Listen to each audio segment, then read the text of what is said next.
गदाधर शिवासादि गौर भक्त वृंद।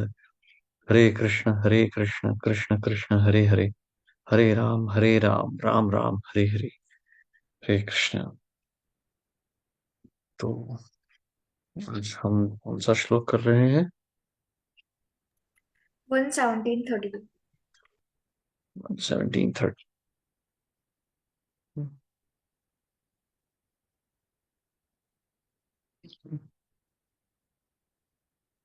शिवासादि गौर भक्त वृंद। हरे कृष्ण कृष्ण।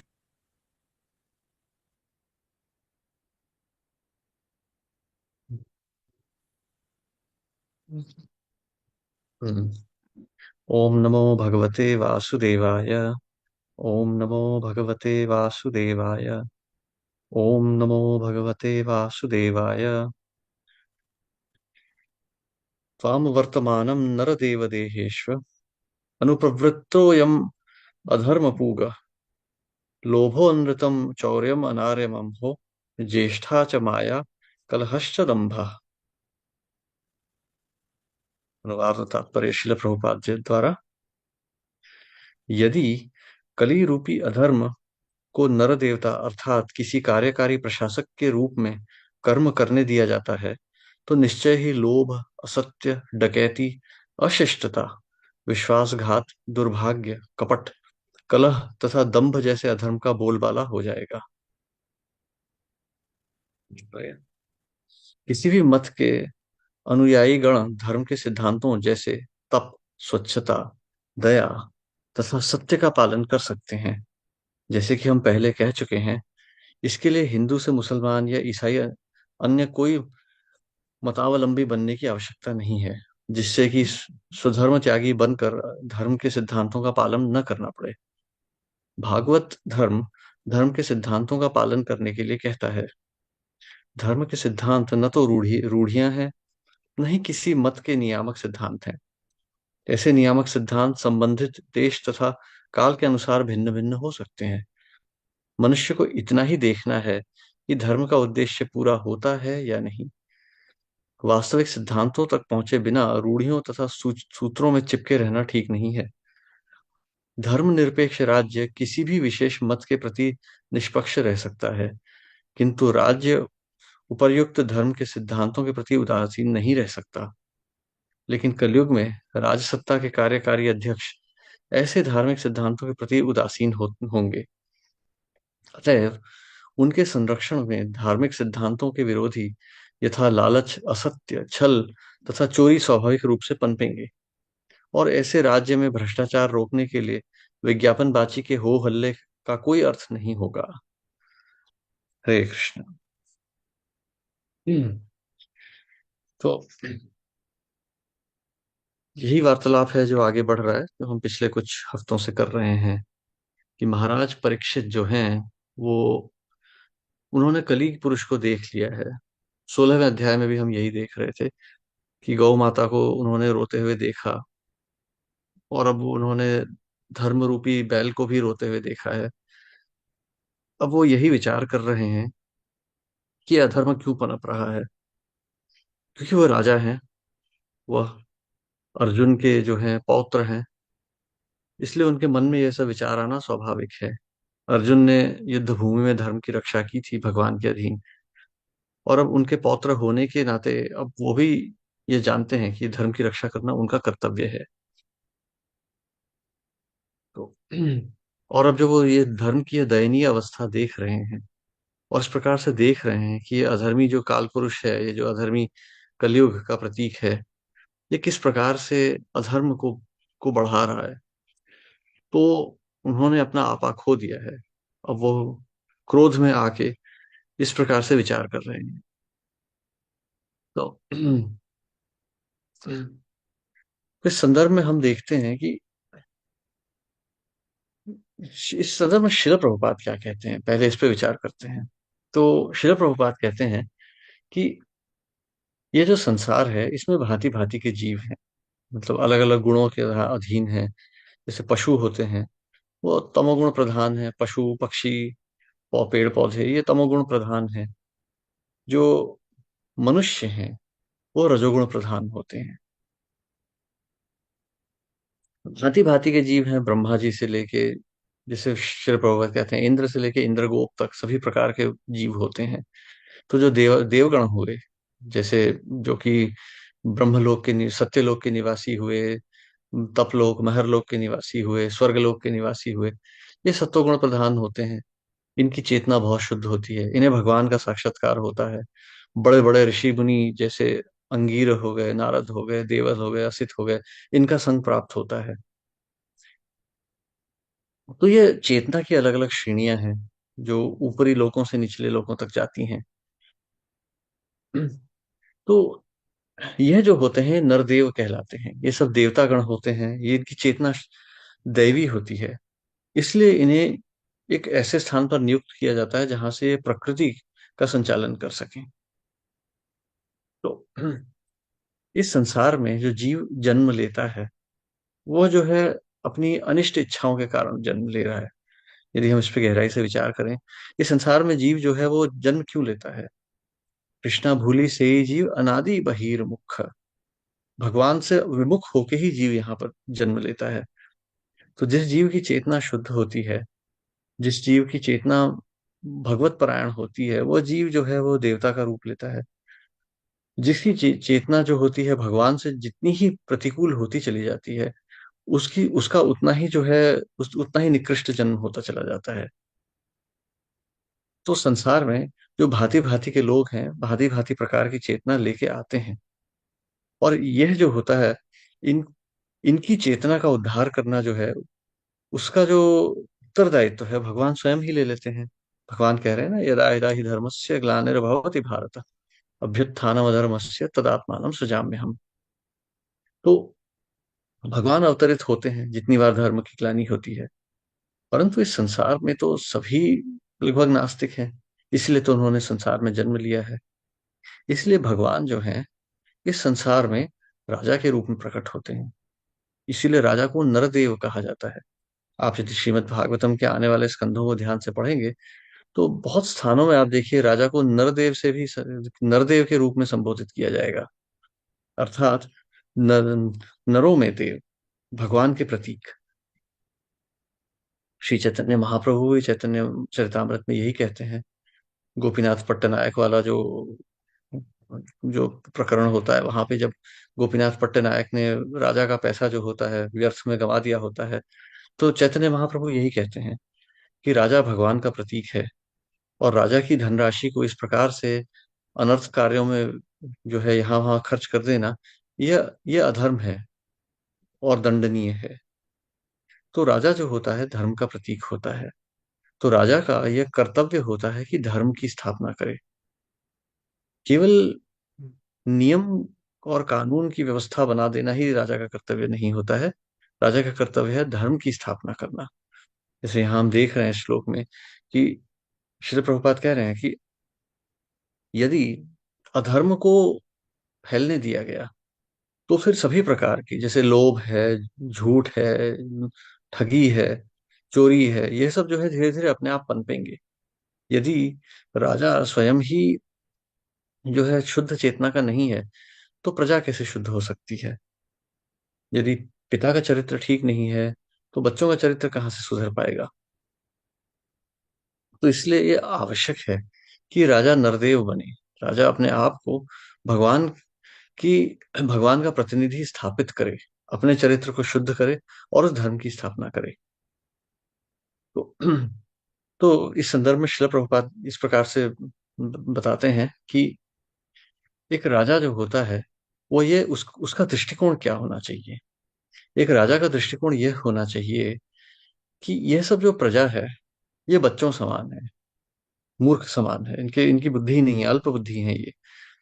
और ये संसार में आ गए हैं विषय भोग के लिए, तरह तरह के विषय को भोगना चाहते हैं, और उसके कारण ये तरह तरह की व्यसनों में पड़ गए हैं, और संसार में कष्ट झेल रहे हैं। अतएव माया तारे देय संसार दुख, कृष्णा भूलि से जीव अनादि बहिर्मुख, अतएव माया तारे देय संसार दुख। इसलिए माया जो है इस संसार में इन्हें तरह तरह के दुख झेला रही है। तो इनका उद्धार केवल एक ही मार्ग से हो सकता है, और वो है यदि धर्म की स्थापना की जाए। तो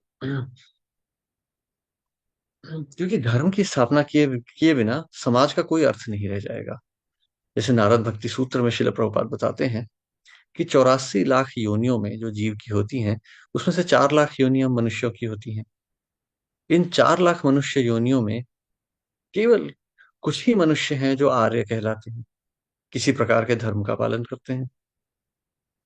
इन आर्यों में भी जिनका जन्म भारतवर्ष की भूमि में हुआ है, जिनका भारतवर्ष में हुआ है, वह श्रेष्ठ है, क्योंकि वो वेदों के अनुयायी होते हैं। इन वेदों के अनुयायियों में भी जो हैं, बहुत थोड़े ही हैं जो वेदों के असली अनुयायी हैं। उनमें से भी जो ब्राह्मण वर्ण है, वह जो है माने जाते हैं, वो श्रेष्ठ माने जाते हैं, क्योंकि उन्हें धर्म का ज्ञान होता है, अधिक ज्ञान होता है। और इन ब्राह्मणों में भी कुछ ही केवल हो श्रेष्ठ होते हैं जिन्हें भगवत प्राप्ति हुई होती है, जिन्हें भगवान का ज्ञान होता है। मनुष्याणाम सहस्रेषु कश्चित् यतति सिद्धये, यततामपि सिद्धानाम कश्चिन् माम वेत्ति तत्वतः। तो भगवान को जानने वाले बहुत ही थोड़े होते हैं। तो हम देख सकते हैं कि किस प्रकार से संसार में बहुत थोड़े ही हैं जो जो एकदम असली मायने में कहा जाए तो जो है वो आर्य कहलाने के योग्य हैं, जो कि भगवान की भक्ति करते हैं, जिन्हें भगवत प्राप्ति हुई है। तो ये जो मनुष्यों की अलग अलग श्रेणियां हैं, इसमें से जो बहुत थोड़े से हैं, उनका यह कर्तव्य बन जाता है कि बाकी जीवों का उद्धार करें। जैसे श्री प्रभुपाद कह रहे हैं कि लोग अपने धर्म को बदल लेते हैं। कि जैसे मैं आज से बहुत वर्षों पहले की बात है, मैंने मुझे याद है अखबार में मैंने पढ़ा था, जब कि ये जो भारत के जो आदिवासी हैं, ये क्रिश्चियन क्यों बन रहे हैं, ईसाई धर्म का इतना प्रचार क्यों हो रहा है।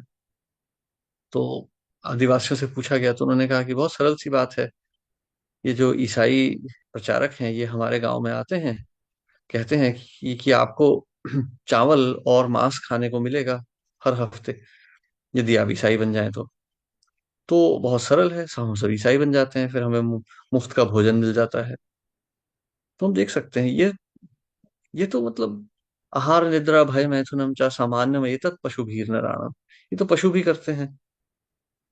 तो ऐसा नहीं है कि धर्म बदल देने से भगवान बदल गए, या धर्म बदल देने से मतलब धर्म तो नहीं बदल सकते, हम अपना पंथ बदल दें तो हमारा धर्म बदल जाएगा, या हमने अपना पंथ बदल लिया तो हमें हमारा जीवन सुगम हो जाएगा। ऐसा नहीं है। यह केवल एक प्रकार की मूर्खता ही है। हमारे पिछले प्रारब्ध यदि जो है हमारे वो ठीक नहीं है, तो इस जन्म में हमें कष्ट तो सहने ही पड़ेंगे। और यदि प्रारब्ध ठीक है, तो इस जन्म में फिर हमें हमें सुख की प्राप्ति होगी। इस प्रकार से केवल हिंदू से मुसलमान, मुसलमान से हिंदू, ईसाई से क्रिश्चियन, ईसाई से मुसलमान, ये सब बनने का कोई लाभ नहीं है, क्योंकि इससे प्रारब्ध नहीं बदलने वाला है। यदि धर्म का जो है पालन किया जाए, तो हम फिर सभी कष्टों से अपना निवारण कर सकते हैं। उसी संदर्भ में श्रीमद् भागवत पुराण में कहा गया है, अतः पुंभीर द्विज श्रेष्ठा वर्णाश्रम विभागशः, सुनिश्चितस्य धर्मस्य संसिद्धिर हरितोषणम। अर्थात हे ब्राह्मण श्रेष्ठ, शास्त्रों का निर्णय ये है कि अपने धर्म की जो है, जो अपने धर्म के अनुसार जो कर्म स्थापित किए गए हैं, निर्धारित किए गए हैं, उनका जो उद्देश्य है केवल भगवत प्राप्ति है। और यदि धर्म भगवत प्राप्ति नहीं हो रही है, तो हमने जो कृत्रिम धर्म अपने लिए खड़े कर दिए हैं, इनका कोई लाभ नहीं होगा। जैसे हम आजकल देखते हैं, बड़ी बड़ी बातें करते हैं लोग, समाज की सेवा करो, राष्ट्र की सेवा करो, ये करो वो करो, परिवार की सेवा करो। इस सब का कोई लाभ नहीं है यदि भगवत प्राप्ति नहीं हो रही है। धर्मा सुनिश्चिता पुंसाम विश्वक्सेन कथा सूय, न उत्पादयेद रतिम यदि श्रम एव ही केवलम। तो तरह तरह के धर्म जो कृत्रिम बन चुके हैं आज समाज में, यदि इनके इनसे भगवान की प्राप्ति नहीं हो रही है, तो ये धर्म जो है श्रम एव ही केवलम, ये गधे के धर्म के बराबर है। जैसे श्रील प्रभुपाद कहते हैं कि जो गधा होता है, उसे मालिक उसकी पीठ पे बहुत सामान रखता है, उसे डंडे से पीटता है और बांध के रखता है। और ये गधा जो होता है, इसे यदि खुला भी छोड़ दिया जाए, तो ये मालिक के पास ही वापस आ जाता है, अपनी स्वामी की सेवा में लग जाता है ये गधा। गधा कभी ये नहीं सोचता है कि ये घास जो स्वामी खिला रहा है ये तो कहीं भी मिल जाती है। झाड़ फूस, घास फूस, ये तो सब जगह उगती है। परंतु गधे को लगता है कि नहीं, मेरा स्वामी मेरा संरक्षण कर रहा है, इसीलिए उसे गधा कहा जाता है। तो जो व्यक्ति यह सोचता है कि संसार से मेरा कल्याण होगा और मुझे कुछ करने की आवश्यकता नहीं है, उसकी चेतना गधे की बराबर होती है। तो आज की जो सामाजिक व्यवस्था है पूरे विश्व में, जो अधर्म पर आधारित है, वो इस गधे के ही समाज के समान है। धर्मो हि तेषाम अधिको विशेषो, धर्मेण हीनः पशुभिः समानम। तो आज आर्थिक उन्नति हो गई है पूरे विश्व की। पूरे विश्व में सबके पास धन संपत्ति है, परंतु शांति कहीं नहीं है। जीवन का उद्देश्य किसी को भी नहीं पता है। समाज में आज तो धीरे धीरे पुनर्जन्म के ऊपर भी लोगों का विश्वास हटते जा रहा है। यह क्यों हो रहा है? क्योंकि अधर्म फैल रहा है। क्योंकि जो राजा गण हैं, उन्हें स्वयं धर्म का कोई ज्ञान नहीं है। धर्म, जैसे हमने देखा, धर्म सनिष्ठिता पुंसाम विश्वक्सेन कथासुगे। तो जो धर्म है उसका केवल एक ही उद्देश्य है, जीव को भगवत परायण बनाना, जीव को भगवान का ज्ञान देना, जीव को यह समझाना, ये संसार जो है ये नित्य नहीं है। ये संसार बहुत ही अनित्य है। यहाँ पर हमारा जो समय है बहुत थोड़ा सा है। तो इसीलिए शास्त्रों में जो है वर्णाश्रम की विधि सिखाई गई है। वर्णाश्रम अर्थात वर्ण और आश्रम, चार वर्ण, ब्राह्मण, क्षत्रिय, वैश्य, शूद्र, और चार आश्रम, ब्रह्मचारी, गृहस्थ, वानप्रस्थ और सन्यासी। ये जो वर्णाश्रम होता है, यह जो होता है ये विरक्ति प्रधान होता है। अर्थात संसार से जो है मन को विरक्त करना, यह इसका उद्देश्य होता है। इसीलिए 75% जो जीवन काल है वह जो वैराग्य में बिताने की शिक्षा दी जाती है। 2500 वर्ष की यदि आयु पकड़ी जाए तो 25 वर्ष ब्रह्मचर्य, 25 वर्ष वानप्रस्थ और 25 वर्ष संन्यास। अर्थात 75% जीवन जो है वो विरक्ति में बिताया जाता है। उसमें भी जो गृहस्थ आश्रम होता है, जिसे कि भोग का आश्रम कहा जा सकता है एक प्रकार से, हालांकि होता नहीं है, इसमें भी विरक्ति ही सिखाई जाती है। गृहस्थ जो है दान पुण्य करता है, अनुष्ठान करता है, और जो सन्यासी वानप्रस्थ और ब्रह्मचारी हैं, इनकी देखरेख करता है, सामाजिक कार्यों में धन संपत्ति को जो है बांटता है। और यही नहीं, गृहस्थ आश्रम में वो यह देखता है कि इस भोग में कितना दुख है। तो इस प्रकार से जो जो वैदिक जो संस्कृति है, वर्णाश्रम संस्कृति, यह जो है ये धर्म प्रधान होती है, वैराग्य प्रधान होती है। और यही नहीं, जो चार वर्ण भी होते हैं वो धर्म के अनुसार ही बनाए गए हैं, धर्म के इर्द गिर्द ही बनाए गए हैं। इसमें से जो चार वर्ण हैं ये तो वेदों के अनुयायी होते हैं, और जो इनके बाहर होते हैं वो पंचम कहलाते हैं। अर्थात चांडाल, जो अधर्मी हुए, जिन्हें, जो वर्ण के बाहर होते हैं, जिन्हें हिंदी में जात बाहर कहा जाता है। तो इन्हें सभी प्रकार के नियम तोड़ने की अनुमति होती है। ये वनों में रहते हैं, शहरों गांव के बाहर रहते हैं, ये किसी भी प्रकार के धर्म को तोड़ ले, इन्हें कोई कोई कुछ नहीं कहता। परंतु चार वर्ण जो होते हैं वो राजा के अधीन बहुत कठोर रूप से होते हैं।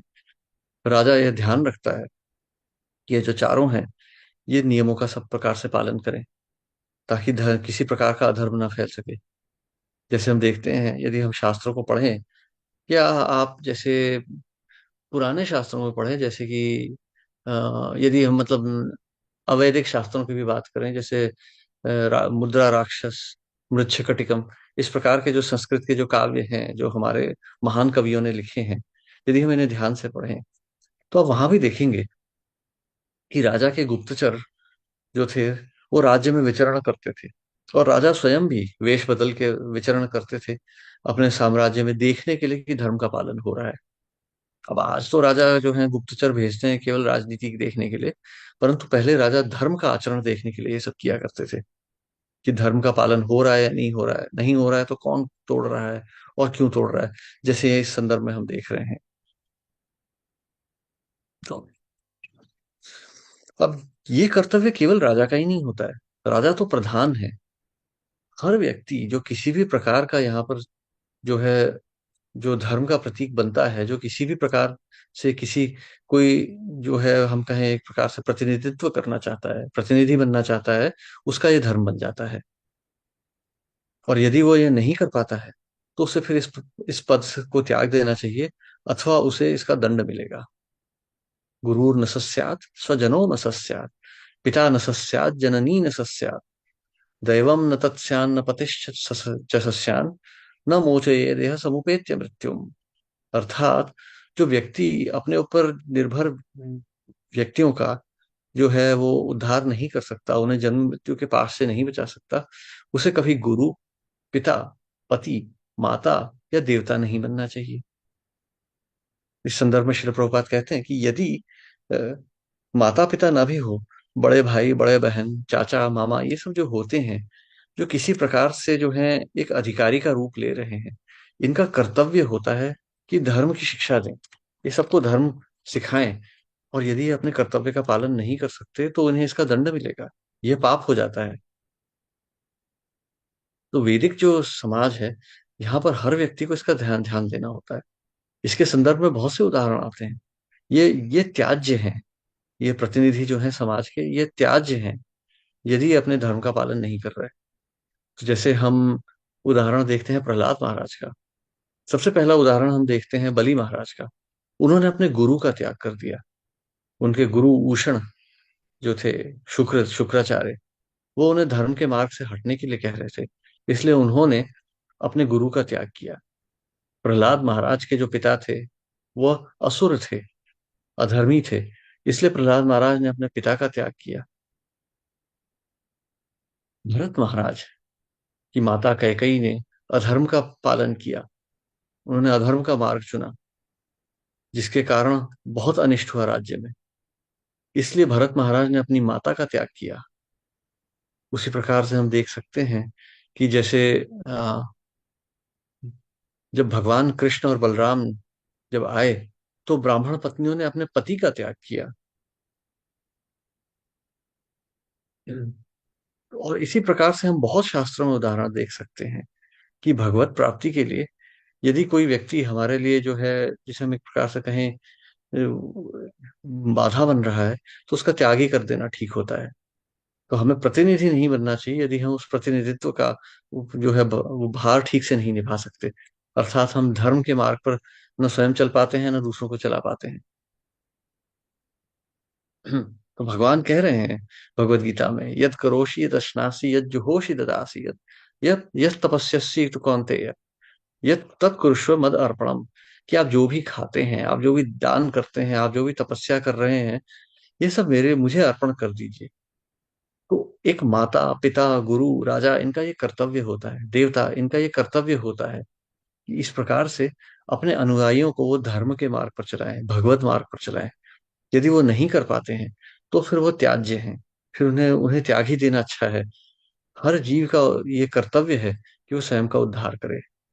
उद्धरेद आत्मनात्मान नात्मान अवसादयेत, आत्मैव आत्मनो आत्मनः बंधु आत्मैव आत्मैव हे आत्मना बंधुर आत्मैव रिपुर आत्मना।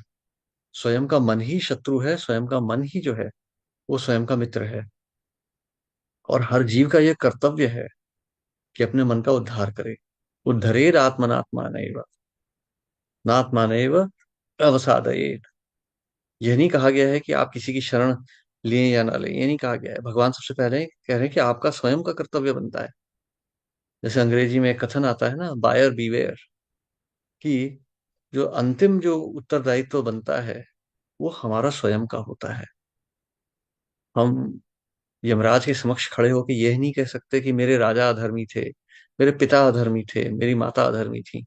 नहीं, पाप तो हमने ही किया ना, अंतिम उत्तरदायित्व तो हमारा ही बना। तो यदि हमारे जो जो राजागण हैं, हमारे माता पिता, हमारे जो नेता हैं, यदि वो धर्म का पालन नहीं कर रहे, तो हम एक बहाना नहीं बना सकते कि हम क्या करें। नहीं, ये हमारा स्वयं का कर्तव्य बनता है कि हम धर्म का मार्ग ढूंढें और उसका अनुसरण करें। जब हम भगवत गीता में कहते हैं तत्विद्धि प्रणिपातेन परिप्रश्नेन सेवया, उपदेक्षन्ति ते ज्ञानम ज्ञानेन तत्त्वदर्शिना। तो इसमें जैसे हम कहते हैं ना कि इम्प्लाइड मीनिंग है, एक प्रकार से यह कहा जा रहा है कि ये हमारा स्वयं का उत्तरदायित्व है कि हम गुरु को ढूंढें और उनके समक्ष आत्मसमर्पण करें जाके, यदि हमें स्वयं का उद्धार करना है। यदि हम स्वयं का उद्धार नहीं कर सकते हैं तो ये इसके लिए हम किसी और को उत्तरदायी नहीं ठहरा सकते। राजा का, माता का, पिता का उत्तरदायित्व बनता है, परंतु यदि वह अपने उत्तरदायित्व का पालन नहीं कर पा रहे तो ये हमारा स्वयं का उत्तरदायित्व है कि हम अपना उद्धार करें। हम किसी को हम किसी और पर दोष नहीं डाल सकते। यदि मैं पानी में डूब रहा हूं, मैं लोगों से सहायता मांग सकता हूँ और लोगों का कर्तव्य बनता है कि मेरी सहायता करें, लेकिन वो मेरी सहायता यदि नहीं करते तो उनका दोष तो बाद में देखा जाएगा, पहले तो मैं ही डूबूंगा ना पानी में। तो इसीलिए आज हम ये नहीं कह सकते कि समाज में अर्थव्यवस्था ही केवल ठीक है, समाज में धर्म की व्यवस्था बहुत बिगड़ चुकी है, राजागणों को अपना उत्तरदायित्व नहीं पता, समाज में अधर्म फैल रहा है। नहीं, ये हम नहीं, ये बहाना नहीं दे सकते। हमें स्वयं एक जो है प्रामाणिक गुरु को ढूंढना होगा, उनके समक्ष समक्ष आत्मसमर्पण करके अपने जीवन का उद्धार करना है। परंतु इसमें चिंता करने की आवश्यकता नहीं है। विशेष करके जो भक्त इस्कॉन से जुड़े हैं, ये भारत भूमि है, यहाँ बहुत प्रामाणिक गुरु हैं, अलग अलग संप्रदाय हैं। केवल ऐसा नहीं है कि केवल इस्कॉन ही एक है, यहाँ काफी अलग अलग संप्रदाय हैं। दक्षिण भारत में है, उत्तर भारत में है, पूर्वी भारत में है, पश्चिमी भारत में है, प्रामाणिक गुरु भी बहुत हैं। परंतु हमारा ये उत्तरदायित्व बनता है कि हम उन्हें ढूंढें और उनके समक्ष जाके आत्मसमर्पण करें। और विशेष करके जो इस्कॉन से जुड़े भक्त हैं, उन्हें इसकी चिंता करने की तो कोई आवश्यकता है ही नहीं। शिल प्रभुपाद ने इतनी सारी शिक्षा दे रखी है, और शिल प्रभुपाद के जो शिष्य हैं, उनके अनुयायी हैं, वो भी इसी शिक्षा मार्ग पर हमें चला रहे हैं। अक्सर कभी कभी भक्त कहते हैं कि अरे मेरा तो गुरु महाराज से मिलना ही नहीं होता, मैं क्या करूं। तो कोई आवश्यकता नहीं है। शिल प्रभुपाद के हर शिष्य का एक ही उपदेश है, आप 16 माला का जप कीजिए और हरे कृष्णा महामंत्र का नित्य जप करते रहिए और शास्त्रों का अनुसरण कीजिए जो शिल प्रभुपाद ने दिए हैं। भगवत गीता, भागवतम, चैतन्य चरितामृत ये पढ़िए, तो धर्म का मार्ग तो हमें मिला ही हुआ है। तो हमें विशेष करके ऐसा नहीं सोचना चाहिए कि हमारा हमारा कोई यहाँ पर आश्रय नहीं है। हमें तो आश्रय मिल चुका है। अब इसके आगे हमारा कर्तव्य बनता है कि हम अपना उद्धार करें। उद्धरेद आत्मनात्मानेव। तो अब हमारे स्वयं का उद्धार करने का मार्ग हमें मिल चुका है। तो हमें अब नहीं सोचना चाहिए कि भारत की सरकार क्या कर रही है, राज्य सरकार क्या कर रही है, विश्व में क्या हो रहा है। ये सब करने की कोई आवश्यकता नहीं है। हमारी सरकार तो शिल प्रभुपाद है, हमारे आचार्यगण हैं, चैतन्य महाप्रभु हैं, भगवान श्री कृष्ण स्वयं है। बस हमें शास्त्रों को पढ़ना है, हमें इनका अनुसरण करना है, तो हमें हमारा मार्ग जो है हमारे सामने खुला हुआ है। अब हमें केवल उस मार्ग पर चलना है। हमारा कर्तव्य बस इतना ही बनता है। तो सरल है। हरेर नाम एव केवलम, तो हरि नाम का स्मरण कीजिए। हरे कृष्ण कृष्ण कृष्ण हरे हरे, हरे राम राम राम हरे हरे। हरि नाम का उच्चारण कीजिए, शास्त्रों को ध्यान से पढ़िए और 4 नियमों का पालन कीजिए। इस श्रृंखला में जाइए, क्योंकि हरिनाम सर्वोपरि है। कोई नियम हरिनाम से ऊपर नहीं है। श्रील प्रभुपाद भी कहते हैं कि गुरु आपको जितने आदेश देते हैं, उनमें से जो जो सबसे श्रेष्ठ आदेश है, जो सर्वोपरि है, वो है हरिनाम का स्मरण। आप यदि बाकी किसी भी आदेश का पालन नहीं कर पा रहे हैं तो हरिनाम के स्मरण का पालन अवश्य कीजिए। तो हरिनाम का स्मरण कीजिए, क्योंकि वो गुरु का आदेश है, वो युग धर्म है। शास्त्रों को का अध्ययन कीजिए ध्यान से, क्योंकि ऐसा करने से आपकी चेतना शुद्ध होगी, आपकी बुद्धि जो है दृढ़ होगी। और नियमों का पालन कीजिए। नियमों का पालन करने से, 4 नियमों का पालन करने से, अर्थात मांसाहार, व्यभिचार, जुआवृत्ति और क्या बोलते हैं हम, मांसाहार, व्यभिचार, जुआवृत्ति और ये कौन सा है चौथा नियम, ये चारों नियमों के पालन से हमारी चेतना शुद्ध रहेगी। ये बाकी के जो हम 3 आदेश हैं, इनका पालन हम आराम से कर पाएंगे, आसानी से कर पाएंगे। शिला प्रभुपाद ने इसी श्रृंखला में अपने शिष्यों को सिखाया था। तो यदि इस श्रृंखला में आप जाएंगे तो हाँ, मदिरापान, हाँ, ये चार नियम जो हैं, तो इस श्रृंखला में यदि आप जाएंगे तो आपकी बुद्धि सुदृढ़ होगी, आपकी चेतना बहुत ही शीघ्र शुद्ध हो जाएगी और आपको भगवत प्राप्ति होगी शीघ्र ही। तो इस प्रकार से धर्म का पालन कीजिए और जहां तक हो सके इस धर्म का प्रचार कीजिए। भारत भूमि हायले मनुष्य जन्मजार, जन्म सार्थक करी कर परोपकार। पहले अपने आप को सार्थक कीजिए और उसके बाद में इसका प्रचार कीजिए, क्योंकि हम श्री चैतन्य महाप्रभु के अनुयायी हैं, हमारा धर्म है प्रचार करना। तो गोष्ठ्यानंदी, हमें इस धर्म का प्रचार करना है, इसी में हमारा उद्धार होगा।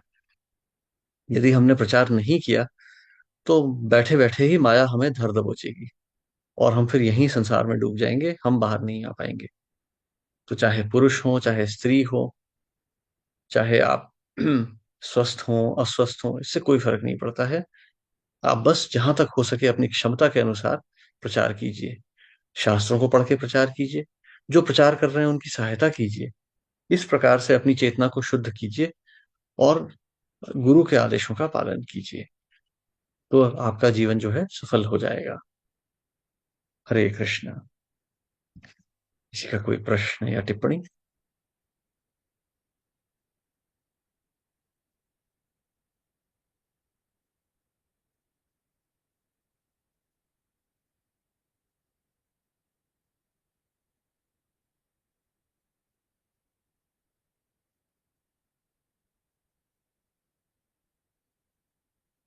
हरे कृष्ण।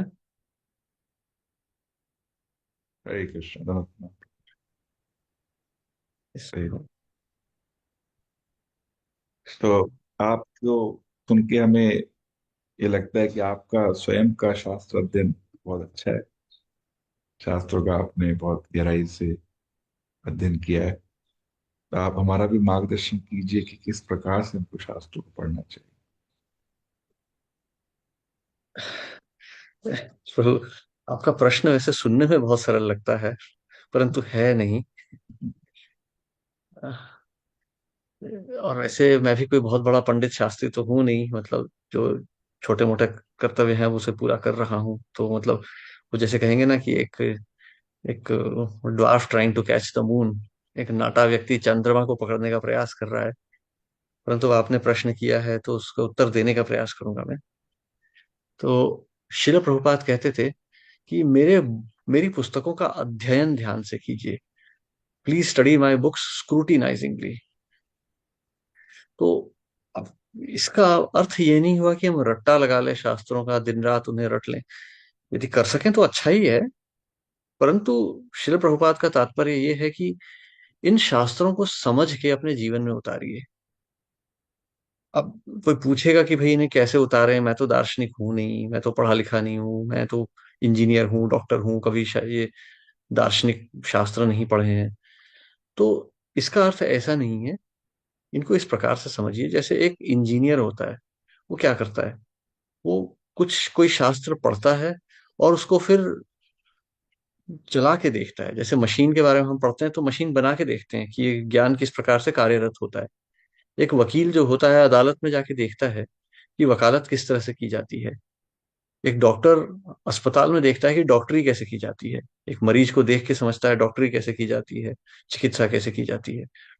उसी प्रकार से एक भक्त जो होता है, वो अपने इर्द गिर्द जीवन को देख के जो है वो अपने अनुभव को बनाता है। अब जैसे भगवान कह रहे हैं जन्म मृत्यु जरा व्याधि दुख दोषानुदर्शनम, तो हम अपनी आंखों को खोल के देखें तो हमें भगवत गीता तो सभी जगह दिख जाएगी। जन्म मृत्यु जरा व्याधि दुख दोषानुदर्शनम। जन्म हो रहा है, लोग खुश हैं, लेकिन माता तो कष्ट में है। कभी कभी तो माता की मृत्यु हो जाती है, और बच्चा जो बालक है वो कितने कष्ट में है। यदि आप छोटे बच्चों को देखें, आप में से तो बहुतों के बालक रहे होंगे, आपने देखा होगा कि शिशु अवस्था से बालक अवस्था, एक एक जो बालक है कितने दुख सहता है। जैसे शिला प्रभुपाद बताते हैं, एक बच्चा दुखी है, उसका पेट दर्द कर रहा है, लेकिन वो बोल नहीं सकता, केवल रोता है। और माता को नहीं समझ में आता, वो दूध पिला देती है। वो ये नहीं जानती कि बालक क्यों रो रहा है। उसका पेट दर्द कर रहा है, उसका सर दर्द कर रहा है, उसके कहीं और दर्द हो रहा है, बस सब खुश हैं उसको देख के। अरे छोटे बच्चे कितने प्यारे हो। कोई नहीं सोच रहा है कि कितने कष्ट में है वो बालक। फिर वो थोड़ा बड़ा होता है तो उसे स्कूल डाल दिया जाता है। बालक दिन भर खेलना चाहता है, बस उसे स्कूल में अनुशासन में बिठा दिया जाता है, मास्टर की पिटाई खाता है, रहता है, माता पिता से अलग नहीं होना चाहता पर उसे जाना पड़ता है। तो कितना कष्ट है एक एक ये जन्म में। और जरा बूढ़े लोग कितने कष्ट में हैं, वो तो दिख ही रहा है। अब देखिए सर्दी का मौसम चल रहा है, आप जानते ही होंगे कि पीठ दुखती है, पैर दुखता है, घुटने दुखते हैं। तो जरा कौन सी सुख की अवस्था है। उसके बाद में जो है तरह तरह की बीमारियां लगती हैं। अभी जुकाम लग रहा है, अभी देखिए भारत में प्रदूषण हो रहा है, सब लोग खांस रहे हैं। मेरे सभी भक्त हैं जो भारत में, जो जो हमारे मित्र हैं, सब यही कहते हैं, अरे प्रभु छाती फूल गई है, गले में दर्द हो रहा है। तो ये व्याधियां हैं। फिर मृत्यु तो कोई चाहता नहीं है, कोई खुशी खुशी मृत्यु को गले नहीं लगाता। तो आप देख सकते हैं कि ये तो शास्त्रों में ही लिखा है। इसके लिए हमें कोई पंडित शास्त्री होने की आवश्यकता नहीं है, प्रत्यक्ष हमारी आंखों के सामने है।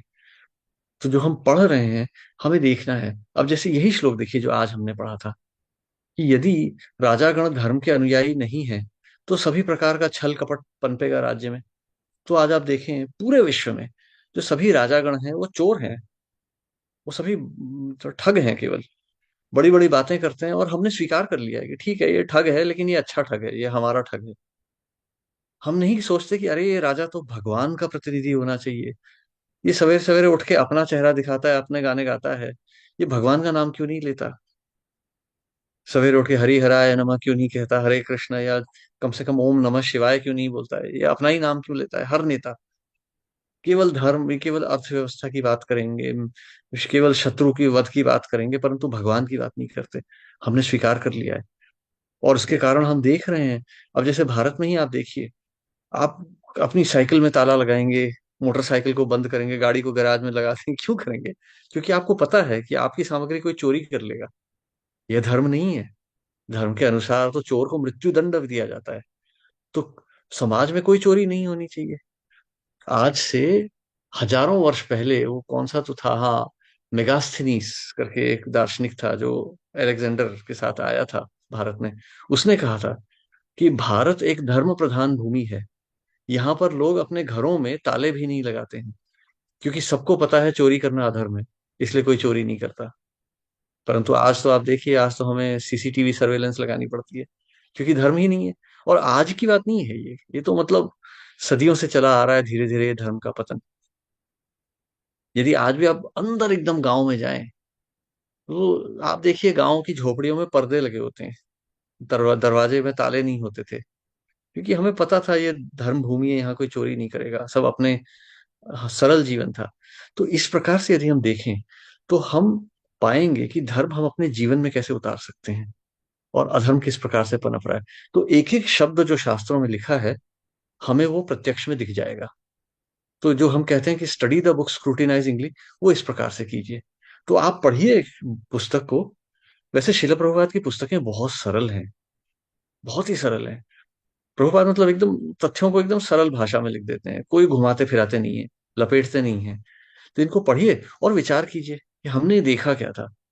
जब इस प्रकार से देखेंगे तो शास्त्र बड़ी सरलता से समझ में आ जाएंगे।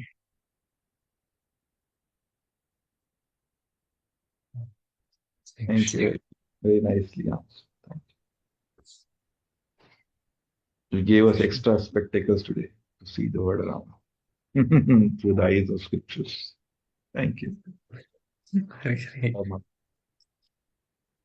हाँ। हरे कृष्णा प्रभु जी, प्रणाम सभी को, मेरा प्रणाम। प्रभु जी, हरे कृष्ण। आपका तो बहुत अच्छा एक्सप्लेनेशन रहता है, बहुत अच्छा, बहुत सिंपल शब्द में। लेकिन प्रभु जी, ये जैसे मेरे मन में एक जिज्ञासा हुई, तो मैं पूछती हूँ कि ये प्रभु जी, गधे को, जबकि वो बहुत स्वामी भक्त है, और फिर भी उसे ऐसा क्यों कहा जाता है कि गधा है और उसे इज्जत नहीं मिलती? मतलब इस तरह कैसे क्यों होता है, जबकि वो मार खाता है, स्वामी के पास ही लौट के जाता है, पिटाई खाता है, तो फिर भी वो जाता है, उसका बोझा ढोता है, तो उसे क्यों ऐसा कहा जाता है? हम्म। गधा ही नहीं, गाय को भी कहा जाता है।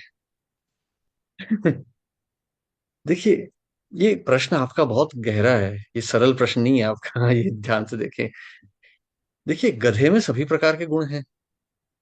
जैसे अभी आपने वर्णन किया, ये गुण बहुत अच्छे होते हैं। परंतु गधे में एक अवगुण है। गधे में ही नहीं, गाय में भी अवगुण यही है। जैसे एक स्थान पर एक जगह पे वर्णन आता है कि एक एक एक बार एक प्रभुपाद के एक शिष्य थे, कह रहे थे कि मैं एक बार गौशाला में गया और वहां जाके मैंने शास्त्र पढ़ने शुरू किए। तो अब हालांकि गाय तो देवताओं का प्रतीक है, पर कोई गाय मेरे पास नहीं आई पूछने के लिए कि आप ये क्या पढ़ रहे हैं, जीवन का उद्देश्य क्या है। वो गायें सिर्फ अपनी घास खाती रही वहां पे। तो देखिए, यह पशुओं में सभी प्रकार के गुण हैं, परंतु केवल एक अवगुण है। धर्मेण हीनः पशुभिः समानम। जिज्ञासा नहीं है ये जानने की कि मेरे जीवन का उद्देश्य क्या है। बस जिए जा रहा है, अपने धर्म का पालन कर रहा है गधा बड़े प्रेम से। वो उसका स्वामी उसकी पिटाई करेगा, वो उसे कुछ नहीं कहेगा। स्वामी का बेटा भी आ गया तो गधा उससे भी प्रेम करेगा। पर गधा ये कभी प्रश्न नहीं करेगा कि मेरे जीवन का उद्देश्य क्या है।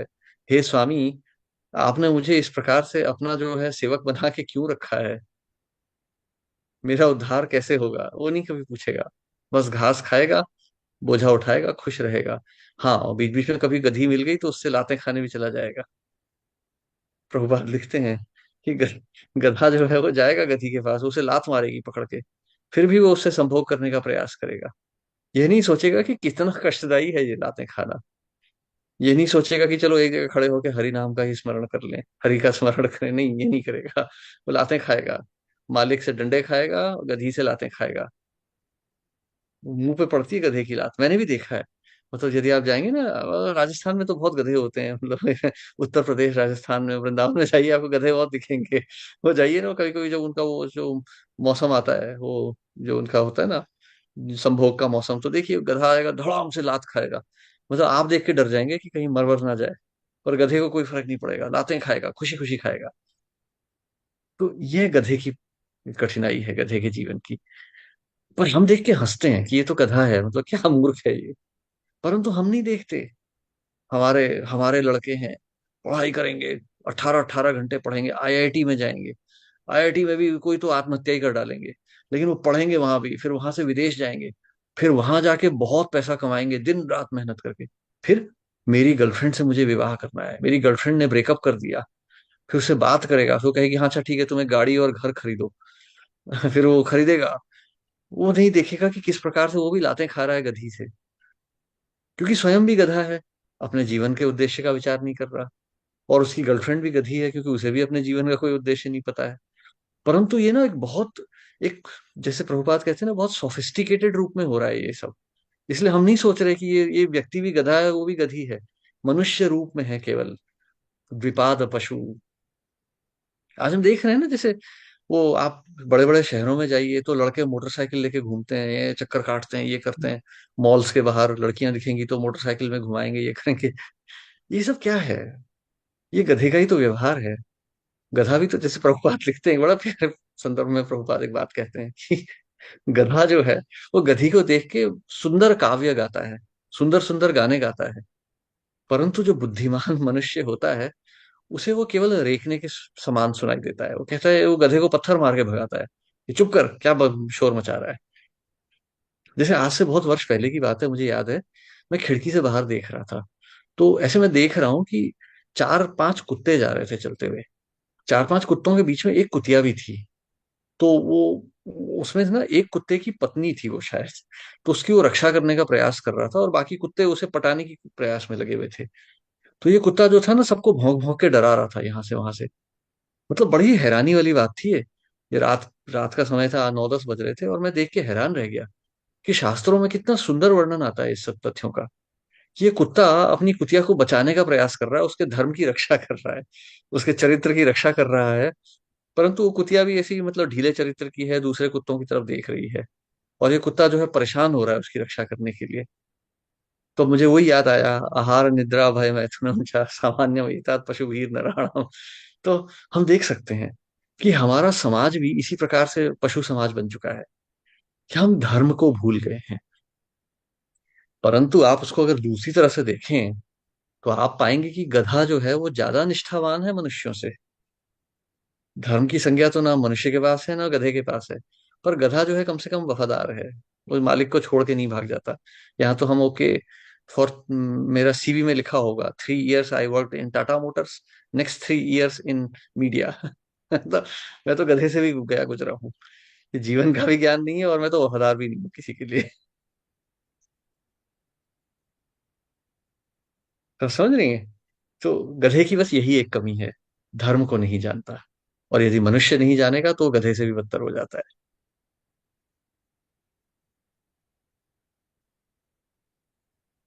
जी प्रभु।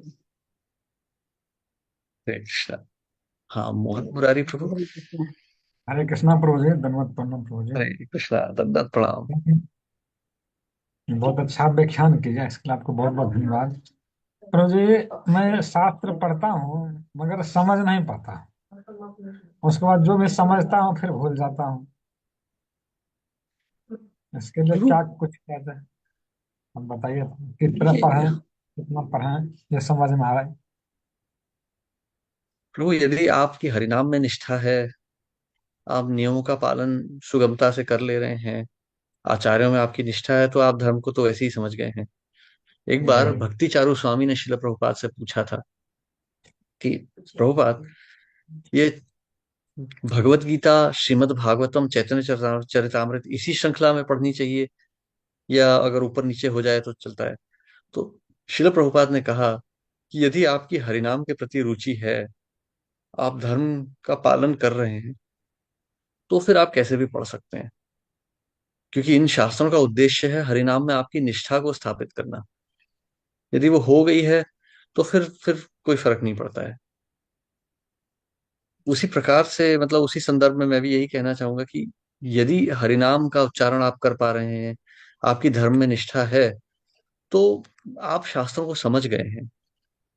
जैसे वो चैतन्य महाप्रभु का उदाहरण आता है ना, वो दक्षिण भारत का ब्राह्मण था, वो आदि केशव मंदिर में वो बैठ के भगवत गीता पढ़ रहा था। अनपढ़ था, उसे कुछ पढ़ना नहीं आता था। गुरु ने आदेश दिया तो बस वो पढ़े जा रहा था, प्रयास कर रहा था, लेकिन उसे पढ़ना नहीं आता था। लेकिन केवल उसने गुरु के आदेशों, गुरु के शब्दों पर निष्ठा रखी, इसके कारण उसे भगवान का ही प्रत्यक्ष हो गया। वो जितनी बार भगवत गीता देखता था तो उसे कृष्ण पार्थसारथी दिखते थे, कृष्ण और अर्जुन दिखते थे। तो महाप्रभु ने उसे गले लगा लिया कि तुम्हें तो भगवान का साक्षात्कार हो चुका है, तो धर्म का साक्षात्कार तुम्हें हो ही चुका है शास्त्रों का। तो उसी प्रकार से यदि हमारी निष्ठा है इस पद्धति पर, तो हमें साक्षात्कार तो हो ही चुका है।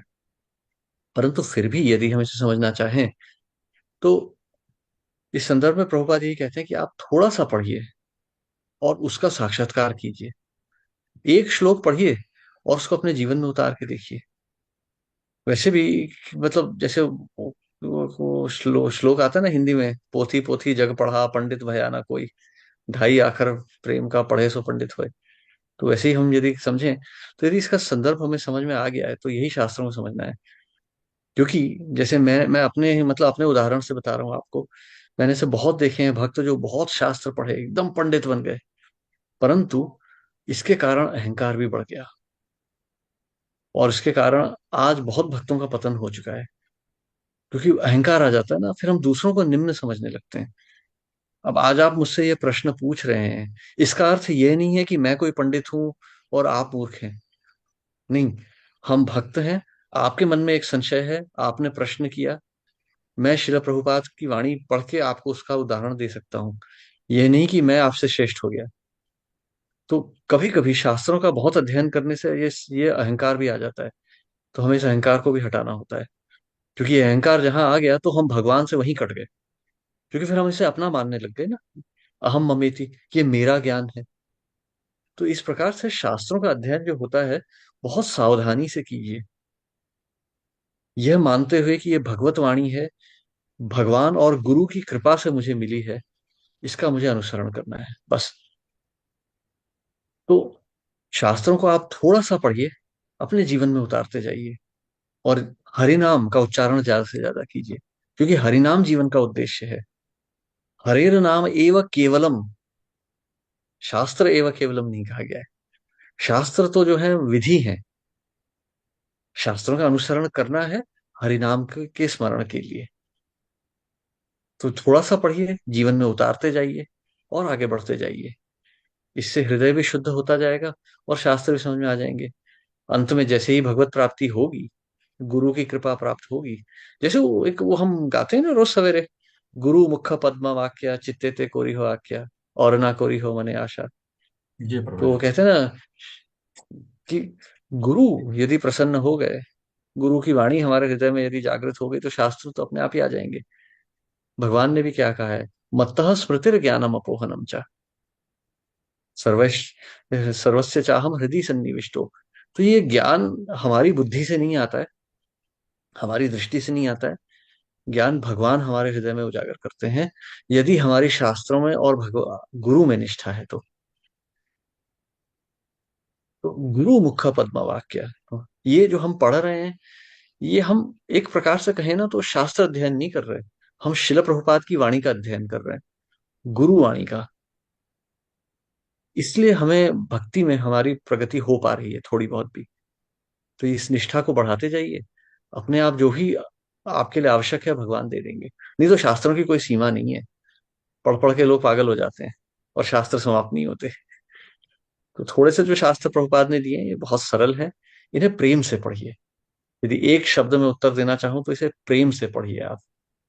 ये समझिए कि ये प्रभुपाद की कृपा है, ये शास्त्र नहीं, ये प्रभुपाद की स्वयं की कृपा है। ये प्रभुपाद मुझसे क्या कह रहे हैं, जो समझ में आ रहा है प्रभुपाद वही कहना चाहते हैं, जो नहीं समझ में आ रहा है वो बाद में समझ में आएगा, पर प्रभुपाद बाद में कहेंगे मुझसे। ये मान के बस पढ़ते जाइए और देखिए आपको बहुत सुगमता से सब समझ में आ जाएगा। ये प्रभुपाद का प्रेम है, प्रभुपाद की कृपा है, ये शास्त्र नहीं है। ये- जी प्रभु जी, बहुत बहुत धन्यवाद प्रभु जी। प्रभु जी एक प्रश्न और प्रश्न बना रहे हैं कि जैसे हम ऐसा क्या कुछ करें जो गुरु अधिक से अधिक प्रसन्न हो, प्रभुपाद अधिक से अधिक प्रसन्न हो, भगवान प्रसन्न हो। हाँ, चेतना को शुद्ध कीजिए और जो नियम प्रभुपाद ने दिए हैं, माला का जप ध्यान से, और माला का जप कीजिए, नियमों का पालन कीजिए और भक्तों की सेवा कीजिए, प्रचार कीजिए। देखिए, ऐसा नहीं है कि कोई व्यक्ति हरिनाम का जप कर रहा है, 16 माला कर रहा है, तो अब उसे कोई प्रचार की जरूरत नहीं है। ऐसा नहीं है। बहुत भक्तों के जीवन में कष्ट चल रहे हैं, उनकी सेवा कीजिए। जैसे हम कहते हैं ना, नष्ट प्रायेषु अभद्रेषु नित्यम भागवत सेवया, तो भागवत सेवा कीजिए। जैसे प्रभुपाद कहते हैं कि कोई गरीब से गरीब व्यक्ति भी कम से कम मीठे शब्द तो कह ही सकता है। जी प्रभु। अब जैसे देखिए, हम यहाँ सब मिलके बैठे हैं एक साथ, तो कितना अच्छा लग रहा है। मतलब जी 50-60 भक्त हैं एक साथ बैठे हुए, सवेरे सवेरे हम उठ के भगवत विचार कर रहे हैं, कितना अच्छा है ये अब सारे दिन याद रहेगा, हमारा मन प्रसन्न रहेगा इस सब से। ये वैष्णव सेवा हो गई। ये प्रभुपाद को प्रिय था, प्रभुपाद कहते थे ना, साधु संग कीजिए आप, हरिनाम, इससे तो हरिनाम बढ़ेगा। आपसे बोलते बोलते मेरी निष्ठा बढ़ रही है शास्त्रों में, देख रहा हूं मैं इतने सारे भक्त हैं, तो मैं अकेला नहीं हूँ। तो मुझे विश्वास आ जाता है कि हाँ, मतलब मैं इस संसार में अकेला नहीं हूँ, और भी हैं। डर नहीं लगता फिर। तो ये भी वैष्णव सेवा हो गई। मैं आपकी सेवा का प्रयास कर रहा हूँ, आपने मेरी सेवा कर डाली, तो प्रभुपाद प्रसन्न हो जाएंगे। तो देखिए, सेवा कर ही रहे हैं आप सब लोग, कितनी बढ़िया सेवा हो रही है। देखिए भगवत प्रचार कैसे बढ़ रहा है। श्रील प्रभुपाद कहते थे ना, improve the quality of devotees. तो हम रोज इस प्रकार से बैठ के भागवतम पढ़ रहे हैं, तो हमारी चेतना सुधरते जा रही है, हम सुधरते जा रहे हैं। बस इस प्रकार से लगे रहिए, प्रभुपाद प्रसन्न हो जाएंगे। जी तो ये जो प्रभु बहुत। नियम कानून भी जो हम फॉलो कर रहे हैं ना, ये भी प्रभुपाद की सेवा है, ये प्रेम से ही कर रहे हैं। यहाँ पे एक चीज का याद रखिएगा प्रभु, ये जो हम नियमों का पालन कर रहे हैं ना, ये इसका ये डर के नहीं करने चाहिए। ये हमें अगर डर लगना चाहिए तो इस बात का डर लगना चाहिए कि भगवान और गुरु बहुत कोमल होते हैं, उनका हृदय बहुत कोमल होता है, उन्हें दुख पहुंचेगा। जैसे हम देखते हैं कभी कभी ना कि लोग डराते हैं, ऐसा बुरा करोगे तो भगवान दंड देंगे। नहीं, हमें ऐसा नहीं सोचना चाहिए। इससे ऐसा सोचने से हम धीरे धीरे भगवान के विरुद्ध हो जाएंगे। हमें इस प्रकार से सोचना चाहिए कि हमने भगवान की भक्ति की है, भगवान तो प्रेम करते ही हैं। यदि भक्ति ना भी करें तो भगवान प्रेम करते हैं। तो हमें नियम इसलिए नहीं तोड़ने चाहिए क्योंकि इससे भगवान को बुरा लगेगा। यदि मैं व्यभिचार करता हूं तो मेरे माता पिता को दुख पहुंचेगा कि उनका पुत्र चरित्रहीन है। मारेंगे पीटेंगे नहीं वो, बस उन्हें बुरा लगेगा। इसलिए मैं नियमों का पालन कर लूंगा कि नहीं नहीं, मुझे व्यभिचार नहीं करना चाहिए। उसी प्रकार से आप सोचिए कि हम जो नियम तोड़ रहे हैं या नियमों का पालन नहीं कर रहे, इससे भगवान को, गुरु को ठेस पहुंचती है, उन्हें दुख होता है। वो बहुत प्रेम करते हैं हमसे, हमें तो कभी वो छोड़ेंगे नहीं, लेकिन उन्हें दुख पहुंचेगा। इस डर से हमें नियमों का पालन करना चाहिए। यदि हम इस चेतना से करेंगे तो हमें सब कुछ समझ में आ जाएगा। इसी चेतना से शास्त्रों को भी पढ़ते जाइए, नियमों का भी पालन कीजिए। इससे गुरु प्रसन्न होंगे। प्रेम से प्रसन्न कीजिए अपने। ठीक है। ठीक है प्रभु जी। हरे कृष्ण। हरे कृष्णा प्रभु जी, धन्यवाद प्रणाम सभी भक्तों को प्रणाम। तो आज का सेशन बड़ा, मुझे तो व्यक्तिगत रूप से बड़ा अच्छा लगा, और इच्छा हो रही है कि फिर से सुना जाए। शायद छात्रों के प्रति जो हमारा मान सम्मान निष्ठा है वो बढ़े। तो सबसे निवेदन है कि फिर से प्रयास कीजिएगा, आज के दिन दोबारा इसको सुनिएगा। निश्चित रूप से हमारा भी शास्त्रों को पढ़ने की इच्छा जागृत होगी। बहुत बहुत धन्यवाद प्रभु जी, वंडरफुल, वेरी वंडरफुल सेशन। मुझे पर्सनली बड़ा अच्छा थैंक लगा, यू। बहुत नरिशमेंट मिला। So thank you for your constant association. सबसे निवेदन है, एक बार अनम्यूट करके महामंत्र का उच्चारण करेंगे प्रभु जी के लिए। हरे कृष्ण हरे कृष्णा कृष्णा कृष्णा हरे हरे हरे राम राम राम हरे हरे हरे। हरे श्रील प्रभुपाद हरे की जय। प्रभु की जय। श्रीमद् भागवतम रतन की जय। गोविंद प्रभु गौर भक्त जय, वृंद सभी सवेत भक्तजन गौर की भक्तवृंद जय। की जय। एक भगवान एक सूचना है उदयपुर के भक्तों के लिए। कल जो है काफी मेडिकल स्टूडेंट्स पद यात्रा करके मंदिर पहुंचे, तो उनका स्वागत करेंगे हम लोग सब 10:30 बजे। प्रयास कीजिएगा मंदिर में उपस्थित रहिएगा। तो वो 3-4 घंटा चल के सुबह मंदिर आएंगे। तो हम एमबीबीएस स्टूडेंट्स हैं, तो उससे निवेदन है आप रहिएगा ताकि उनको अच्छा संग प्राप्त हो। हम प्रयास करेंगे उनको क्लास भी शुरू करने का है। तो सब जो उदयपुर के भक्त हैं, प्रयास कीजिएगा 10:30 बजे मंदिर में उपस्थित रहिएगा। हरे कृष्णा। श्री प्रभुपाद की जय। गौर भक्त। जय। Once again thank you.